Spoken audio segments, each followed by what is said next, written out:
Agar siz pensiya, nafaqa, moddiy yordam, bolalar puli, uy-joy kommunal kompensatsiyasi, nogironlik bo'yicha qo'shimcha to'lov, boquvchisini yo'qotganlik puli yoki ish joyingiz orqali beriladigan ustama olayotgan bo'lsangiz, bu ma'lumot siz uchun juda muhim. Iyulgacha ayrim ma'lumotnomalarni tayyorlab qo'ymasangiz, sizga berilayotgan qo'shimcha to'lovlar vaqtincha to'xtashi, kamayishi yoki qayta hisob-kitob qilinishi mumkin. Men bugun oddiy tilda tushuntirib beraman. Qaysi o'ta ma'lumotnoma kerak bo'lishi mumkin? Kimlar albatta e'tibor berish kerak? Kimlar xavotir olmasa ham bo'ladi? Qayerga borish kerak? Qanday hujjatlarni yig'ish kerak va eng muhimi, qanday xatolardan qochish kerak? Videoni oxirigacha ko'ring. Chunki bitta oddiy ma'lumotnoma yetishmagani uchun odamlar oyma-oy oladigan qo'shimcha puldan ayrilib qolayotgan holatlar ko'p uchraydi. Kanalga hoziroq obuna bo'ling, videoga like bosing. Chunki men bunday amaliy va pulingizga bevosita ta'sir qiladigan ma'lumotlarni muntazam berib boraman. Avvallari ko'p to'lovlar, ayniqsa ijtimoiy yordamlar va ayrim ustamalar, odamning arizasi. Mahalla yoki tashkilot bergan ma'lumot ayrim hollarda esa eski bazadagi ma'lumotlar asosida davom etaverardi. Masalan, fuqaro bir marta bolalar pul oladigan bo'lsa, keyingi davrda ham uning oilaviy ahvoli, daromadi, farzandlari o'qishi yoki nogironlik holati doim ham o'z vaqtida tekshirilmas edi. Ish joyidagi ustamalar ham ba'zan eski ma'lumotnomalar asosida yuritilar edi. Endi esa tartiblar ancha raqamlashtirilmoqda. Davlat idoralari, ijtimoiy himoya organlari, pensiya jamg'armasi, mahalla, soliq bazasi, bandlik, tibbiy ijtimoiy ekspertiza, ta'lim muassasalari va boshqa tizimlar o'zaro ma'lumot almashmoqda. Bu yaxshi tomoni bilan adolatni kuchaytiradi. Haqiqatan yordamga muhtoj odam yordam oladi. Noto'g'ri ma'lumot bilan qo'shimcha pul olib kelgan holatlar kamayadi. Lekin oddiy odam uchun bir xavf bor. Bazada ma'lumotingiz yangilanmagan bo'lsa, siz haqingizda noto'g'ri yoki to'liq bo'lmagan ma'lumot chiqsa, tizim sizni avtomatik ravishda to'lovga loyiq emas deb ko'rsatishi mumkin. Masalan, sizning farzandingiz kollejda yoki universitetda o'qiyapti. Lekin o'qish joyidan ma'lumot bazaga kiritilmagan. Tizim esa uni ishlamayotgan yoki o'qimayotgan shaxs sifatida ko'rishi mumkin. Yoki oilangiz tarkibida aslida siz bilan yashamaydigan odam ro'yxatda turib qolgan bo'lishi mumkin. Natijada oilaning umumiy daromadi noto'g'ri hisoblanadi. Yoki siz nogironlik bo'yicha qo'shimcha to'lov olasiz, lekin tibbiy xulosa muddati tugagan, yangi ma'lumotnoma esa topshirilmagan. Shunda to'lov to'xtab qolishi mumkin. Shu sababli iyulgacha eng ko'p talab qilinadigan 4 turdagi ma'lumotnomani tekshirib olish kerak. Men ularni bitta-bitta tushuntiraman. Eng birinchi e'tibor beriladigan hujjat bu oila tarkibi va yashash joyi haqidagi ma'lumot. Bu hujjat ijtimoiy to'lovlar uchun juda muhim. Chunki ko'p yordamlar oilaning umumiy holatiga qarab belgilanadi. Oilada nechta odam bor, kim ishlaydi, kim ishlamaydi, kim voyaga yetmagan, kim talaba, kim pensioner, kim nogiron, kim boshqa joyda yashaydi. Bularning barchasi to'lov miqdoriga ta'sir qiladi. Oddiy misol keltiraman. Bir ayol 2 nafar farzandi bilan yashaydi va bolalar puli oladi. Lekin propiskada uning sobiq turmush o'rtog'i ham turib qolgan. U erkak aslida boshqa viloyatda yashaydi, boshqa oilasi bor, lekin rasmiy ro'yxatdan chiqmagan. Tizim esa uni shu oilaning a'zosi deb ko'rsatadi. Agar uning rasmiy daromadi bo'lsa, shu daromad ham oilaning umumiy daromadiga qo'shilib ketishi mumkin. Natijada ayolning bolalar puli kamayadi yoki rad etiladi. Bu yerda ayolning aybi yo'qdek tuyuladi, lekin hujjatda muammo bor. Yana bir misol. Keksaygan ota-ona pensiya oladi. Ular bilan bir uyda voyaga yetgan o'g'li ro'yxatda turadi. O'g'il chet elda ishlaydi yoki boshqa shaharda ijarada yashaydi. Ammo bazada u shu xonadonda ko'rinadi. Agar ijtimoiy yordam yoki kommunal kompensatsiya hisoblanayotgan bo'lsa, uning daromadi yoki mehnatga layoqatli shaxs sifatidagi maqomi hisobga olinishi mumkin. Shuning uchun oila tarkibi ma'lumoti to'g'ri bo'lishi shart. Bu ma'lumotni qayerdan olish mumkin? Odatda yagona interaktiv davlat xizmatlari portali orqali, davlat xizmatlari markazi orqali yoki mahalla va tegishli idoralar orqali tekshirish mumkin. Eng muhimi, hujjatni shunchaki olish emas. Undagi ma'lumotni o'qib chiqish kerak. Kimlar ro'yxatda turibdi? Familiya, ism to'g'rimi? Tug'ilgan sana to'g'rimi? Manzil to'g'rimi? Oilada haqiqiy yashayotganlar bilan ro'yxat mos keladimi? Bularni albatta tekshiring. Agar xatolik bo'lsa, 1 iyulgacha tuzatishga harakat qiling. Chunki keyin to'lov to'xtab qolgach, hujjat to'g'rilashga yugurish asab Vaqt pul talab qiladi. Oldindan tekshirish esa ancha oson. Ikkinchi eng muhim hujjat bu daromad haqidagi ma'lumotnoma. Bu ish haqi, pensiya, stipendiya, aliment tadbirkorlik daromadi, ijara daromadi yoki boshqa rasmiy tushumlar bo'lishi mumkin. Ijtimoiy to'lovlarning katta qismi aynan oilaning daromadiga qarab belgilanadi. Shuning uchun daromad noto'g'ri ko'rsatilsa, sizga tegishli qo'shimcha to'lov ham noto'g'ri hisoblanadi. Masalan, oilada ota 2 million 500 ming so'm ish haqi oladi. Ona vaqtincha ishlamaydi. 2 nafar bola bor. Bu oilaga ma'lum turdagi yordam chiqishi mumkin. Lekin ba'zida ota bir vaqtlar ishlagan, eski korxonadan hali ham daromad olayotgandek ko'rinib qolsa, yoki qo'shimcha daromad noto'g'ri aks etsa, oila daromadi sun'iy ravishda yuqori chiqadi. Natijada yordam rad etiladi. Aksincha holat ham bor. Kimdir daromadini yashirib qo'shimcha to'lov olayotgan bo'lsa, keyinchalik tekshiruvda bu aniqlansa, ortiqcha olingan pulni qaytarish masalasi chiqishi mumkin. Shuning uchun men doim aytaman. Hujjatni to'g'ri rasmiylashtiring. Bugun 200 ming yoki 30 ko'proq olish uchun noto'g'ri ma'lumot berish ertaga katta qarz va muammo bo'lib qaytishi mumkin. Daromad ma'lumotnomasini ish joyingizdan, soliq tizimidagi shaxsiy kabinetingizdan, bankdan, pensiya yoki nafaqa bo'yicha tegishli idoradan, ayrim hollarda MyPoTGFuz orqali olish mumkin. Agar siz rasmiy ishlasangiz, ish beruvchidan oxirgi 3 oy yoki 6 oy uchun ish haqi ma'lumotnomasini so'rash kerak bo'lishi mumkin. Agar siz yakka tartibdagi tadbirkor bo'lsangiz, soliq hisobotlari va tushumlaringiz ko'riladi. Agar siz pensioner bo'lsangiz, pensiya miqdori alohida ko'rinadi. Bu yerda yana bir nozik jihat bor. Ba'zi odamlar biror tashkilotdan bo'shagan bo'ladi, lekin mehnat shartnomasi elektron tizimda yopilmagan bo'lishi mumkin. Natijada u odam ishli deb ko'rinadi. Masalan, ayol bola parvarishi sabab uyda o'tiribdi, lekin eski ish joyida shartnoma to'liq yopilmagan. Shu sababli u ishlayotgan deb hisoblanib, ayrim yordamlar bo'yicha muammo chiqishi mumkin. Shuning uchun ish joyingiz bo'yicha ma'lumotni ham tekshiring. Uchinchi hujjat ayniqsa nogironligi bo'lgan shaxslar, nogiron farzandi bor oilalar, parvarishga muhtoj keksalar, mehnatga layoqatsizlik holatida bo'lganlar uchun juda muhim. Ko'plab qo'shimcha to'lovlar aynan tibbiy xulosa yoki nogironlik maqomiga bog'liq bo'ladi. Agar bu maqomning muddati tugagan bo'lsa yoki tizimda yangilanmagan bo'lsa, to'lov to'xtab qolishi mumkin. Real vaziyatni olaylik. Bir oilada 8 yoshli nogironligi bo'lgan bola bor. Oila har oy ma'lum miqdorda nafaqa yoki qo'shimcha yordam oladi. Tibbiy ijtimoiy ekspertiza xulosasi 1 yilga berilgan. Ota-ona esa bu muddatni unutib qo'ygan. Xulosa muddati iyun oyida tugaydi. Agar ular 1 iyulgacha qayta ko'rikdan o'tmasa yoki yangi hujjatni topshirmasa, iyul oyidan boshlab to'lov vaqtincha to'xtashi mumkin. Keyin qayta tiklash uchun yana ariza, ko'rik navbat, idoradan idoraga yurish boshlanadi. Yana bir misol. Keksa ona doimiy parvarishga muhtoj. Qizi unga qaraydi va ayrim holatlarda parvarish bilan bog'liq yordam yoki imtiyozlardan foydalanadi. Lekin parvarish zarurati haqidagi tibbiy ma'lumotnoma eskirgan. Tizim esa hozirgi holatni tasdiqlovchi yangi hujjatni ko'rmaydi.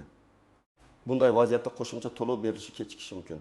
Bu ma'lumotnomani olish uchun oilaviy poliklinika, tibbiy komissiya, tibbiy ijtimoiy ekspertiza organlari yoki tegishli sog'liqni saqlash muassasalariga murojaat qilinadi. Men tavsiya qiladigan birinchi qadam, qo'lingizdagi eski hujjatning amal qilish muddatiga qarang. Sana qachon tugaydi? Agar 1 iyulgacha yoki iyul oyiga yaqin tugasa, kutmang. Bugunoq oilaviy shifokorga murojaat qiling. Kerakli tahlillar, shifokor xulosalari, ambulator karta, kasallik tarixi oldingi ekspertiza qarori, pasport yoki ID karta, tug'ilganlik guvohnomasi kabi hujjatlarni tayyorlang. Ko'p odamlarning xatosi shundaki, ular mening nogironligim hammaga ma'lum-ku deb o'ylaydi. Lekin tizim odamning og'zaki gapiga emas, rasmiy hujjatga qaraydi. Agar rasmiy hujjat yo'q bo'lsa yoki muddati tugagan bo'lsa, to'lovni hisoblaydigan idora sizni tasdiqlangan maqomga ega deb ko'rmasligi mumkin. 4-hujjat oilada farzandlar, talabalar, aliment masalasi yoki qaramog'ida bo'lgan shaxslar bor bo'lsa juda muhim. Ko'p to'lovlar farzandlar soni, ularning yoshi, o'qishi qaramog'ida ekanligi va aliment olinishi yoki olinmasligiga qarab belgilanadi. Masalan, oilada 68 yoshga to'lgan farzand bor. U kollejda yoki oliy ta'lim muassasasida kunduzgi bo'limda o'qiydi. Ayrim holatlarda u hali ham oila qaramog'idagi shaxs sifatida hisobga olinishi mumkin. Lekin o'qish joyidan ma'lumotnoma bo'lmasa, tizim uni oddiy voyaga yetgan, mehnatga layoqatli shaxs deb ko'rishi mumkin. Bu esa oilaning ijtimoiy yordam olish imkoniyatiga ta'sir qiladi. Yana bir vaziyat. Ayol farzandlarini yolg'iz tarbiyalayapti.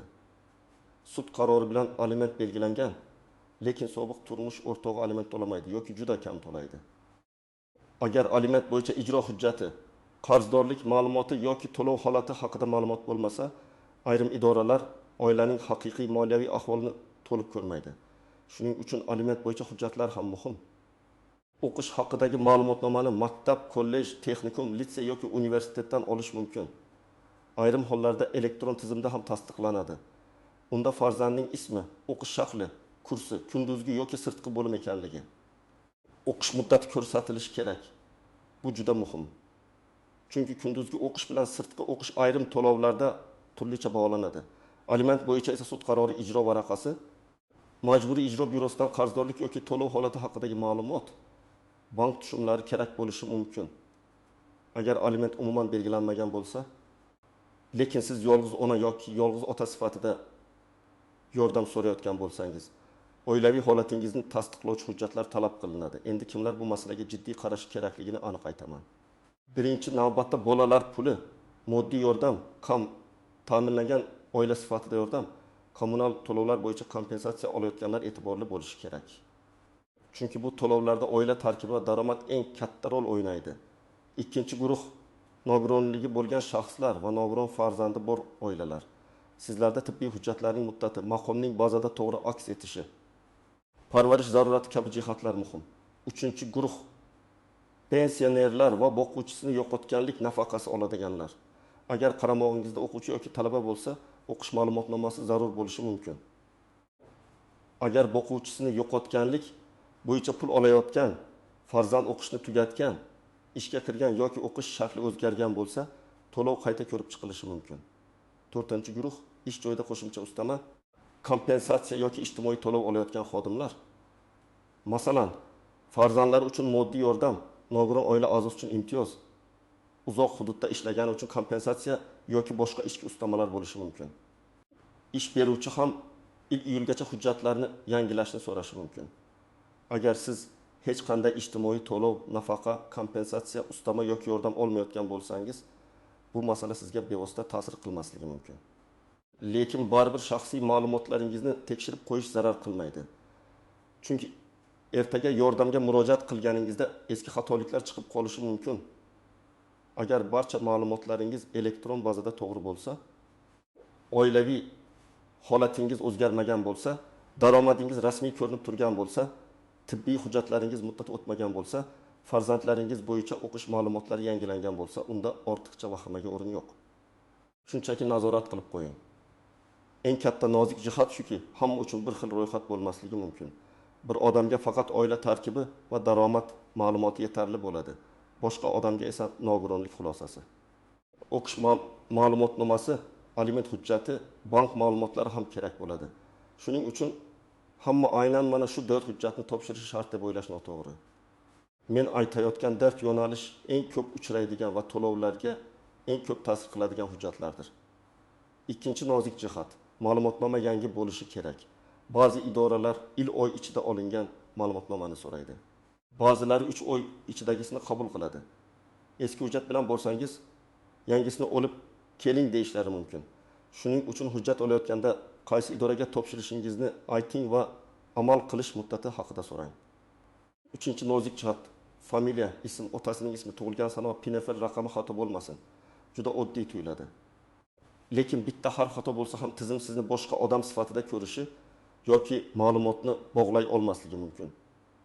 Ayniqsa nikohdan keyin familiya o'zgargan ayollar, pasportni ID kartaga almashtirganlar, farzandining hujjatlarida transliteratsiya farqi borlar diqqatli bo'lsin. To'rtinchi nozik jihat, og'zaki va'da hujjat o'rnini bosmaydi. Mahalladagi xodim bo'ladi, keyin topshirasiz degani yaxshi. Lekin to'lovni hisoblaydigan tizim hujjatni ko'rish kerak.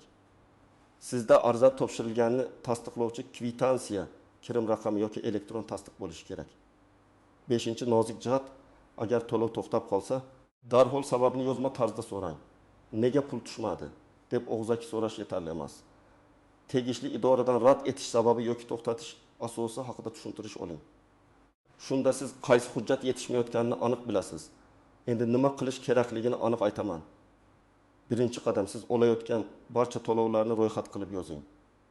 Masalan, pensiya, bolalar puli, moddiy yordam, nogironlik nafaqasi, kommunal kompensatsiya, ish joyidagi ustama, aliment, stipendiya.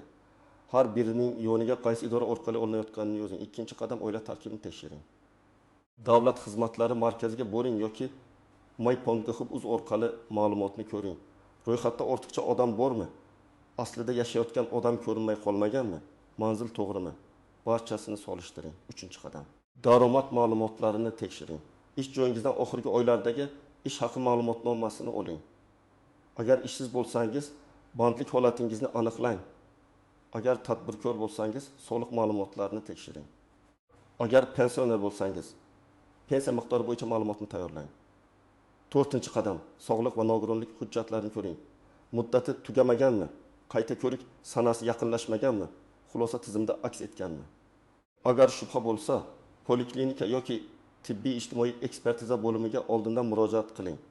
Beshinchi qadam, farzandlar va qaramog'ingizdagi shaxslar bo'yicha hujjatlarni yig'ing.